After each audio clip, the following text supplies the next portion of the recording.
Hello everyone, Andy here, and here's what you can look forward to in today's episode. In today's episode, I was joined by Jay Lawrence as we preview the New Orleans Saints 2025 season.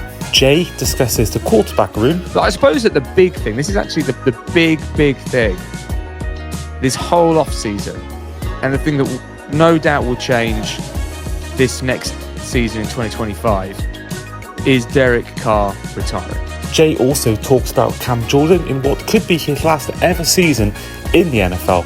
Obviously, he's been a huge player, as you say, servant to the New Orleans Saints. But more than anything else, he embodies it. He loves it. He can't say enough good things about the city of New Orleans. And Jay predicts the team's overall season record in our win-loss-tie section. Hope you guys enjoy. Hello and welcome back to the Across the Pod NFL podcast. I am, as ever, your host, Andy Davis, and today's episode is another team's season preview, and this team today is the New Orleans Saints. Now, with me, my guest on for today's episode is a returning guest. You may know him as one of the voices of Absolute Radio, one of the voices of TalkSPORT, and one of the voices of Teal Talk, and someone who lived in New Orleans. With her today is Jay Lawrence. Jay, how are you? I'm good. Thanks for having me, Andy. How are you? I'm good. Yeah, good. Yeah, not too bad, actually. I had the pleasure of hearing your voice at work recently. That was nice. Yeah, I was on the radio, wasn't I? And then I get a text from Andy saying, "Just this is my impression of you. Just went into the where were you? I can't remember now. You went into a room and heard my voice or something. Yeah, at work. That was funny." I also think that is the worst impression I've ever heard. I'm only joking. Well, I could try and do a slight Welsh accent, but I think that'd probably be offensive, I suppose. So. Oh, I mean, my Welsh accent's pretty much non-existent. I mean, if you where I'm from is literally a 5-minute drive from England. It's literally half my school is people were English anyway. So literally my accent is non-existent. I mean, we'll have later on in this off-season our Raven season preview with Shane Harris, and he's from a much more deeper part of Wales than me. And there's definitely a difference between me and him. But apart from that, life is all good. And also you've been having a great time recently. Of course, I saw you in New Orleans. Obviously, we've spoken since then. But great week that was. But of course, now I've got my hat on for the people watching this. I love that. I mean, a Super Bowl hat. That was that feels like so long ago, but actually, it was only 4 or 5 months ago now. Well, to me, it feels like it feels weirdly like yesterday, and so it seems strange that we're talking about a new season because it just makes it seem that much longer. I think that for me, having lived in New Orleans, and I've told you this before multiple times, I'm sure, Andy, but it was such a big moment to be able to go to the Super Bowl in New Orleans for me. A real bucket list thing. So I've sort of been reliving it at points, I suppose, over the last few months. Yeah, I mean, to go from moving to New Orleans years ago to go to Tulane, when you said it before in the podcast, no knowledge of the sport, and then you get into the sport in that city, and then you go on to love the sport and cover it for a profession, and then you're back there 12, 13 years later, and you're at the actual Super Bowl. So it must have felt like a real full 180 moment for you. I mean, I could literally talk about this all day, to be fair, but then it'd be a little bit self-indulgent. But yeah, it was beyond that, really. It was just I remember just being out sitting watching the game in 2013 at a bar in New Orleans, and then the next time that the Super Bowl rolls around, I'm actually in the stadium watching the game. I was there about 2 hours in advance, maybe a bit more, and so you're watching all of the stuff beforehand, all the songs and all of that, and I have no shame in admitting that there was more than one tear that went down my cheek, Andy, because it really meant that much. Because I could never go to a Super Bowl again in my life, and I know that I've been to that one, and that one will always mean the most. It must do. I mean, going to first of any sort of event like that. I mean, I imagine if anyone's been to a Champions League final, I know friend of the show, George Baker, went to one recently. I'm guessing it's his first one, and other people who've been to their first World Cup final or the Open on the weekend, if you're into golf or whatever sport that is, I think the first one always is special. I mean, as a kid, I think my first game at Anfield will always be the best memory for me because there's that excitement of never been to before and the build up to it. And I imagine the same for you. A build up knowing I'm going to Super Bowl in 10 days time. I'm going to there in 8 days time. I'm going there in 5 days time, and then the day hits. And I know you were maybe a bit ill, Price. Maybe that's off it yes, a little bit. Sadly, but I was okay on the day.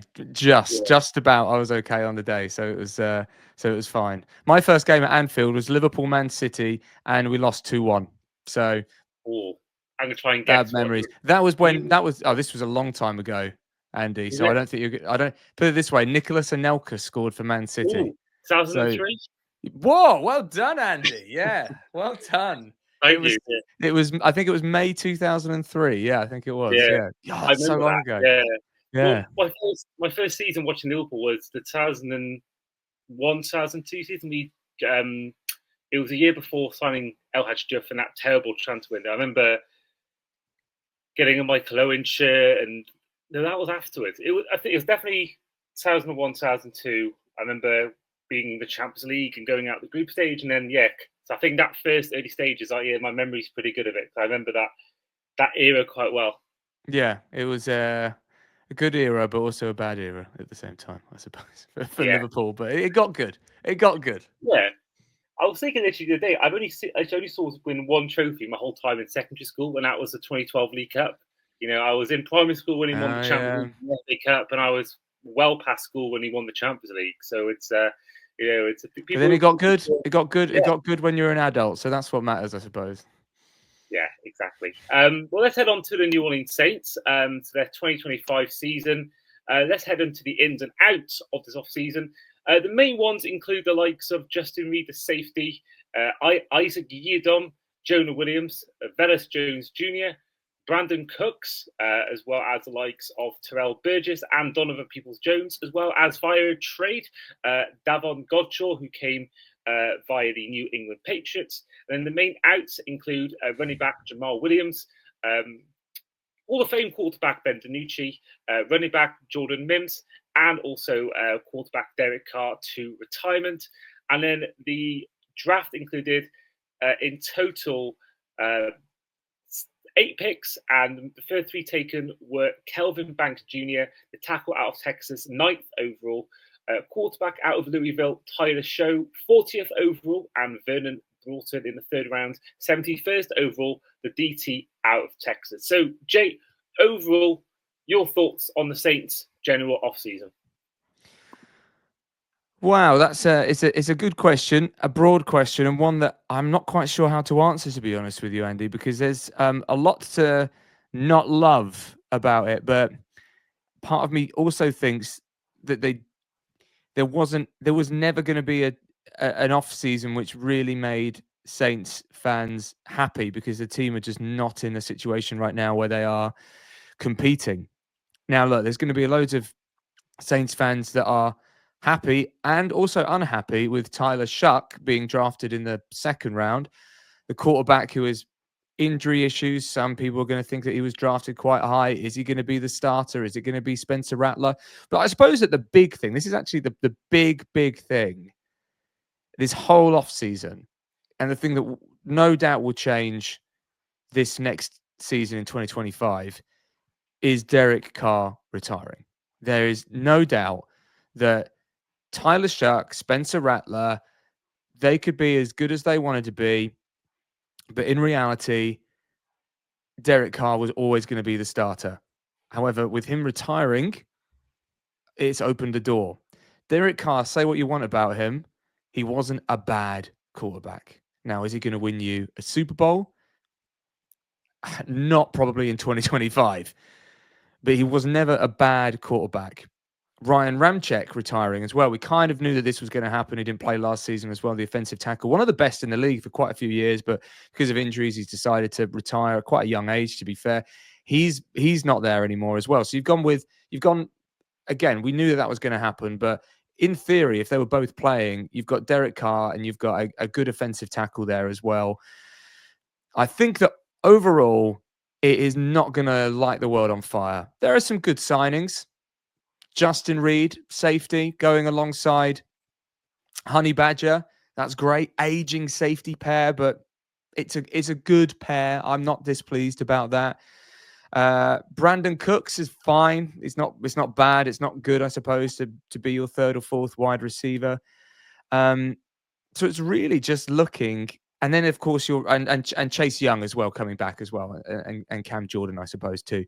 I suppose it's really just looking at the draft class, which is kind of, figuring out whether or not this is going to be a successful season. And I think that if you have a successful first round pick in 2025 with Kelvin Banks Jr., your offensive tackle, if he has a good season, and if Tyler Shuck, more importantly, if he's the starting quarterback and he has a good season, well, then I think that Saints fans are going to be happy in 2025. That does sort of lead into my first question, and it also sort of ties into our question we got asked on our last show by our last guest, who was a fellow member of the TalkSPORT community, Tony Folk, who came on our Denver Broncos episode.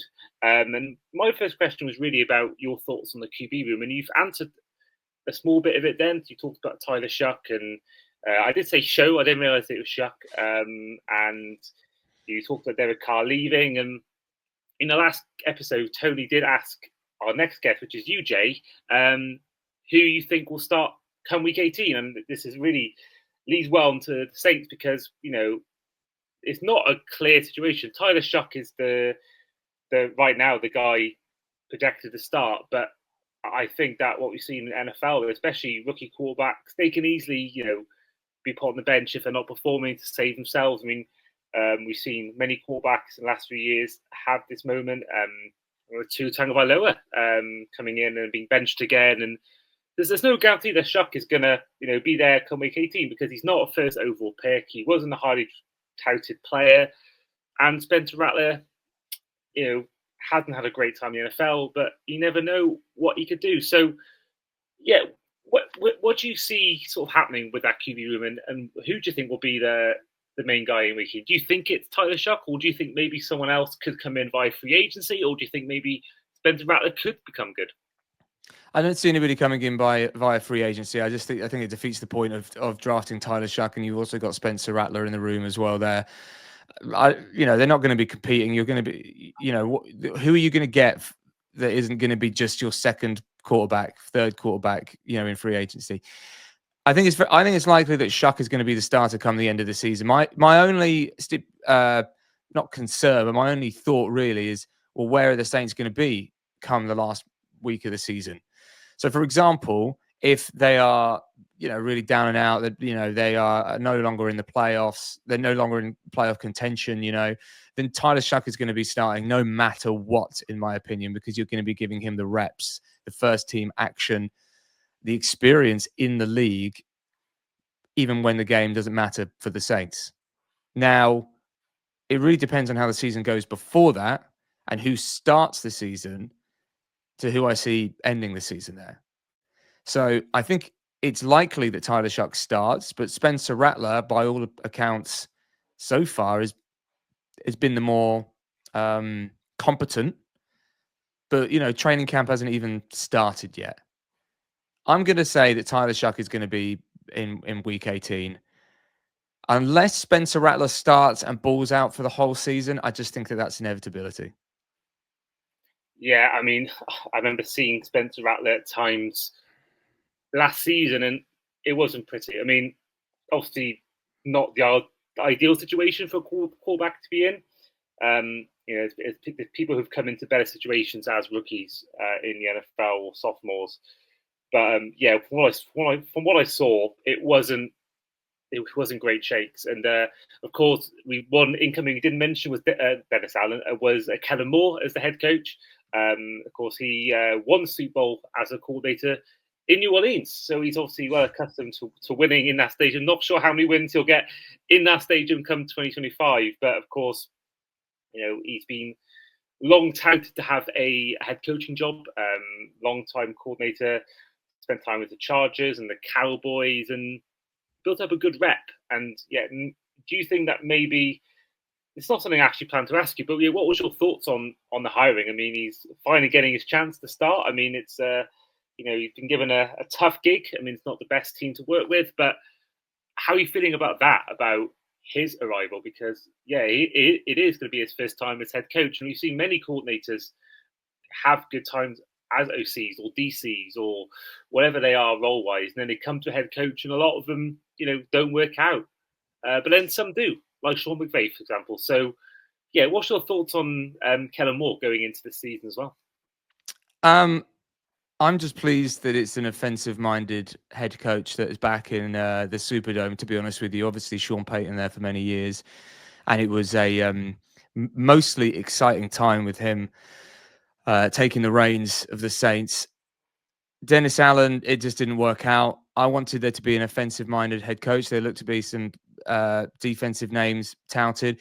You know what? You can't really complain with what he's done so far, Kellen Moore. He is still a young coach, maybe not as young as, Sean McVay or whoever else, but he is still a young coach. But he has been in the NFL for a long time. He's won a Super Bowl as an offensive coordinator. I feel comfortable with him as the head coach. I feel comfortable that he has his own style. And I like that he's bringing his people with him as well, and they have success. And Doug Neusmeyer, the offensive coordinator now for the Saints, he used to play for the Saints as well, so there's still that connection. So I'm happy with it. Look, I have no idea how it's going to pan out in 2025. The Saints obviously aren't Super Bowl favorites, but I feel comfortable that unless something really goes wrong, like off-field wrong, and there's no reason to think that it would, that Kellen Moore will still be the head coach next season, regardless of this season. And I think that that's an important thing, having that stability. I'm excited. I'm excited that I guess you could say a Super Bowl winning coach is in New Orleans, so that feels good. Well, you mentioned Doug Nussmeier. Now, his son is the current starting quarterback at LSU, which, of course, is in the same state. And Garrett Nussmeier has been gaining some traction recently in the college football sphere. And, of course, we talked about the quarterback room before, about Shuck even, and Spencer Rattler.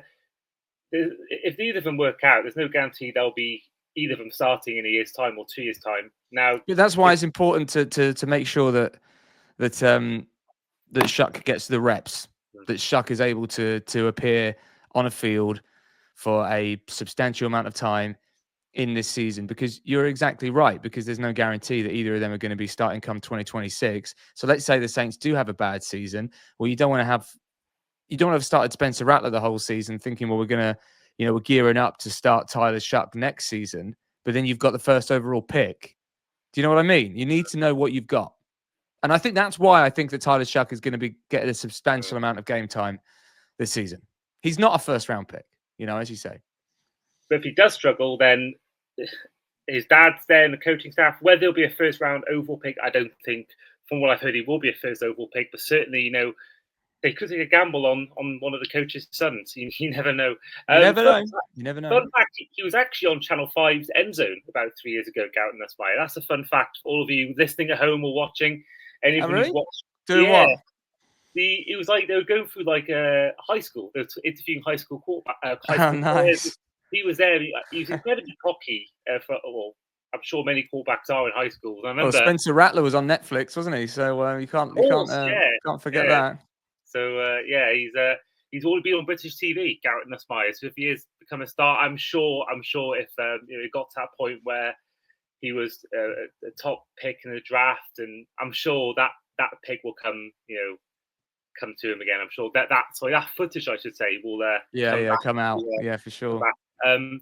So we mentioned players coming out and mentioned players who are coming back, and there's one guy who has returned for 2025 season. You mentioned his name earlier, and that is Cam Jordan.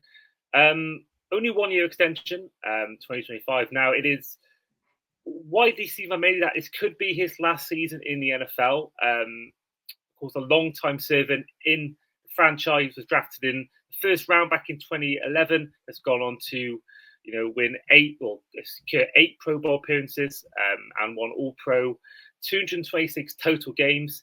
This also includes, in total, he's had 121.5 sacks, 716 total tackles, as well as 233 quarterback hits, and also 11 fumble recoveries for a total of 11 yards.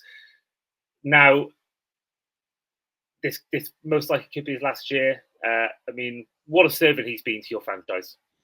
Yeah, I mean, he's been Mr. New Orleans essentially for a long time, and more than anything else as well is that obviously he's been a huge player, as you say, servant to the New Orleans Saints.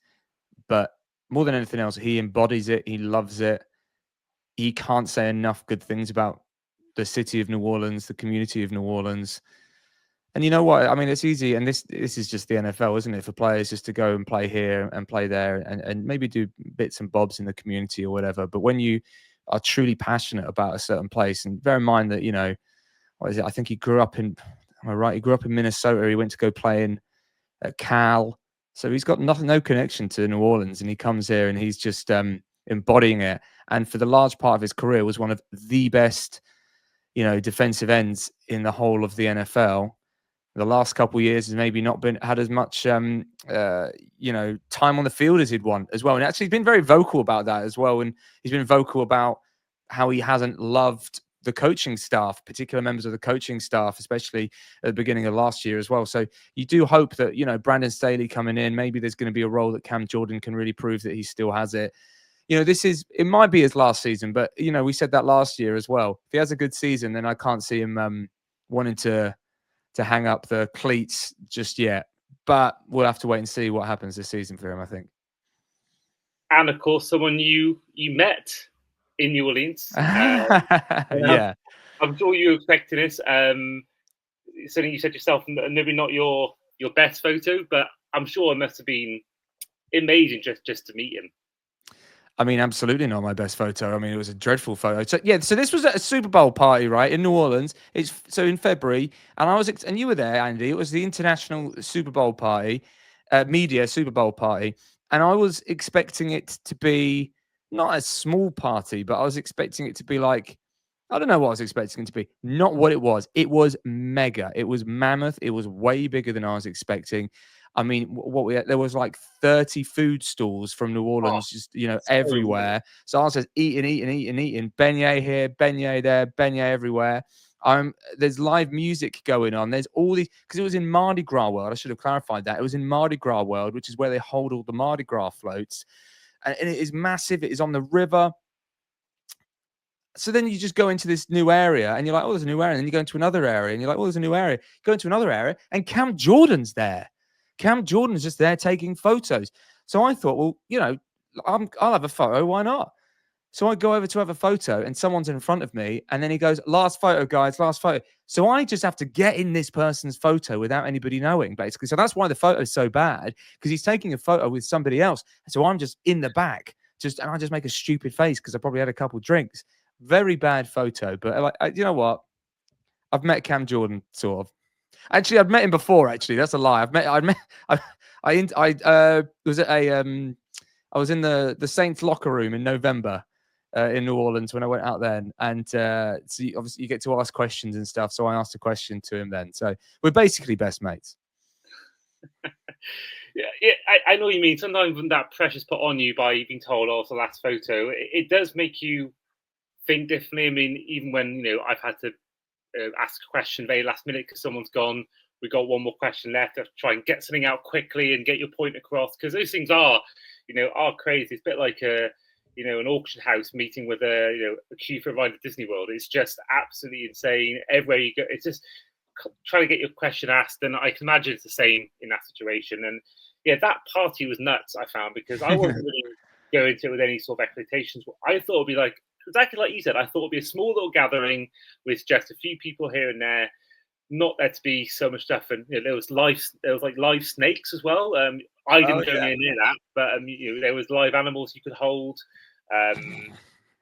It was crazy. And look, I don't know whether I'll be going to the next Super Bowl. I probably won't, but I would be so jealous if the international media party ends up, because it's in San Francisco, obviously next year, ends up being at Alcatraz. I mean, if you got to go bigger, let's hire a prison. Oh my god, that'll be amazing. I mean, hopefully it's not like when I was there when there was about 1 million moths. It seemed to be. I don't know what was going on that day, but that was crazy. But yeah, no, that I'm hoping, that week. I remember Vernon Kay saying years ago that he went to the last one in San Francisco, and he went for a bathroom break, and he was having a wee next to Steph Curry, which as a massive, not too bad. That would be, yeah. I mean, I don't know what I'd do if I met Steph Curry. I think it'd be a bit of a starstruck moment, if I'm honest. Yeah. The main player in basketball I really follow is him. I'm a Warriors fan for that reason, and yeah, I mean, even meeting Drew Brees. Talking of awkward situations, I met him in a toilet, which is one of those ideal situation. And it's one of the things where he's the guy that got me into the NFL. Really watching him play in London on TV, and like you was Cam Jordan, I thought, you know what, I've just got to go out and ask for this picture. There's no one else to ask for a picture the entire time apart from maybe Scott Hansen, but that was it. But did you ask for a picture for Drew Brees whilst he was having a wee? No, before, thankfully. He was going in. I was leaving the bathroom facility and he was going in. So thankfully, I didn't ask him when he's midstream. Yeah, thankfully not. But he came out, took the picture, and he went off then. So, fair play to him. But yeah, I also got awkward at these events asking for pictures because they are here to work or just have a good time. Yeah. I was in one situation where, I had to. Well, let me tell you just on the subject of Drew Brees. I was speaking to a Saints journalist, Mike Triplett, who's a really great Saints journalist with New Orleans Football. And I was having a conversation with him. I met him when I was over in November and, spoke to him again in February. And he was like, oh, Drew Brees is over there. Oh, no, that's it. Sorry. I went over to Drew Brees because I saw him. He was over there. And I spoke to Mike afterwards. I was like, that's Drew Brees. It's amazing. I didn't get to, ask a question or anything because I just got there slightly too late. So I'm walking back to where we were with Mike. And somebody comes over, 2 people come over to him because there's so many interviews you do when you're in the media round, there before the Super Bowl. And obviously they were waiting for somebody to interview, right? So 2 people come over and I just get out of the way. And before I could get out of the way, because I was trying to be polite, Mike just stops me, like he almost like touches my shoulder and goes, oh, have you met Jimmy Graham? And I was like, oh, hi, Jimmy. How's things? And I was like, I was not expecting, I just sort of, I saw Drew Brees, but out of nowhere, you're just shaking hands with Jimmy Graham and just having a very quick conversation. I don't know. I don't know if Saints legend is the right phrase for Jimmy Graham, but, he was just unbelievable for the Saints. And I still think he's got something left in him, but he's retired now, but never mind. Anyway, that was funny. That was a nice moment, I think. Yeah, no, it's funny. And I kind of think maybe cult hero maybe might be the word, maybe. The go-to thing that's always said about Jimmy Graham is he used to be he never played football until he played basketball, right? And then he played 1 year of football and then he joined the NFL. So he's all about, former basketball player. But there is something to be said for that, all limbs, So it's anyway, I've sort of got off the subject. I can't remember what we're talking about now. Well, we came to a nice close and we will then go on to our win-loss tie segment, which is, for those who haven't heard this podcast before, each fan who comes on gives their overall prediction for the season record-wise. They're going through each game and answering with a win-loss tie section. Now, Jay, you were on a year ago and you could, predict the record a year ago. Now, the Saints went 5-12 in 2024. Do you by chance remember what your prediction was a year ago for the Saints record? 10-7, maybe something like that. 9-8. So okay, there we go. Not quite, but there's been worse. I mean, we had a Browns fan on earlier on in the season predictions this year where he predicted 12 wins for the Browns 12 months ago, and they had 2 wins. So maybe not his finest hour, but. Let's head into week 1, which is a game at home against the Arizona Cardinals. Jay, win, loss, or tie? Ooh, I'm going to go with a win off the bat. Love it. Home, against the Arizona Cardinals. I can see that being a win. Well, week 2 is once again at home, but this time you're against the San Francisco 49ers. Loss. There's going to be a few losses, I think, now. Yeah, I'm looking at the next 2 games. Maybe certainly the week 4. Week 3, you may think you got a chance. You're on the road, maybe not, to the Seattle Seahawks. Loss. Week 4 on the road to the Buffalo Bills. Loss. Week 5, you're back at home, this time against the New York Giants. Win. So week 6 is a game at home against the New England Patriots. Win, loss, or tie? Loss. I think they'll have it a bit more together with Mike Vrabel. I mean, I love Mike Vrabel. It's a shame he's joined them, really. But I think he is such a brilliant. He did such a good job with Tennessee, and I think he was harshly treated by the team. Week 7, you're on the road again, but this time you're in Soldier Field against the Chicago Bears. Loss. So week 8, you're at home in a NFC South matchup against the Tampa Bay Buccaneers. Loss.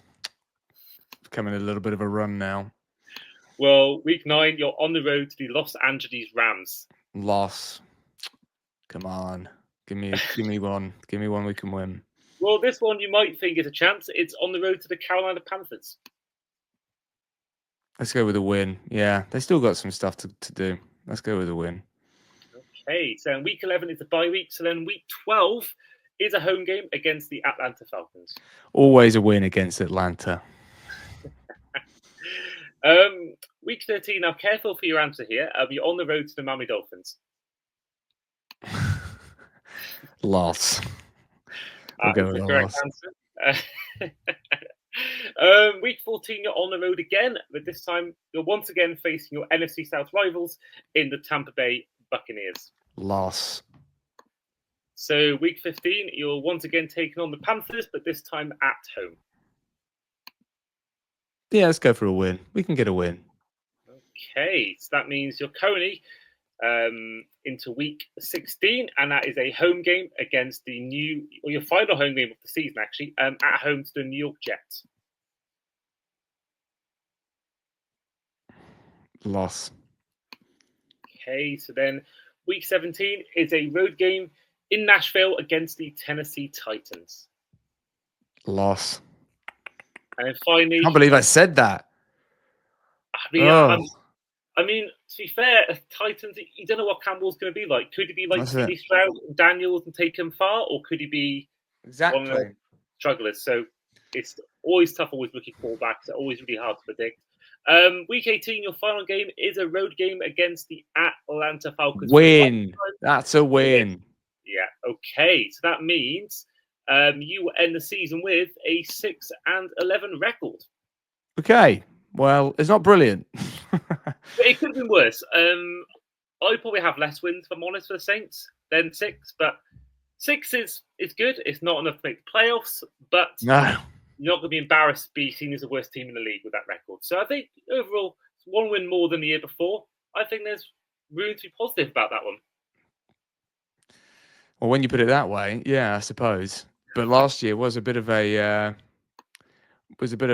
not great. Was a bit not great. So you know what? I think it's just all about when you're in this situation. It's just all about, can the draft picks work? Can Tyler Shuck be the quarterback for the New Orleans Saints? Can Kelvin Banks Jr. be that offensive tackle? And if the answer is yes, absolutely. The rest of the season went badly, but that worked. Then we're looking good. But if it's actually every pick was rubbish, the team were rubbish, then we're in a bit more of a dire situation, I think. Kelvin Banks was the guy I actually wanted the most for the Dolphins. I was looking at our draft position being 13th overall. He was the guy I was really wanting. So when I watched you take him 9th overall. I was a bit unhappy with that, but it is what it is. Now, before we do end the episode, we will ask you for your question to ask our next guest, which we are recording in about 10 minutes' time, provided no hiccups. So, Jay, I've given you some time to think of a question to ask our next guest, which we're calling the segment Guest Ask Guest, or Fan Ask Fan, whichever way you want to call it. What is your question for our next team? Who will be the... Is it to do with the team? Does it have to be team specific? About the Saints, about the NFL, whatever you like. It's, okay. It could be whatever. Who will be the first head coach to leave their position this season? That is actually the second time it's been asked. Okay, I'll think of something different then. You can do it again. Let me think of something different. Who will... which player will come out of nowhere for your team and surprise everybody? Love that. That'll be the question asked to our next team, and you'll find out who that is. Of time of when this podcast is released, the next day. So keep an eye out for that. And of course, we've had some teams so far. We've had like the Bills, the Bears, the Browns, the Seahawks, the Raiders with Jeff Reinbold, amongst many others. So do keep an eye out. If you want to listen back to our old episodes, keep an eye out for them. But otherwise, this is where we end the episode. So, Jay, first of all, thank you for coming on. No worries, mate. Thank you for asking me, as always. Well, no problem at all. And I'm looking forward to seeing you in Dublin in September and for the rest of the international series. See you then, mate. Yeah, take care. And this has been the Across the Pod NFL podcast, our 2025 New Orleans Saints season preview. Was as ever your host, Andy Davis, with our guest today, Jay Lawrence. And we'll see you for our next episode. Take care.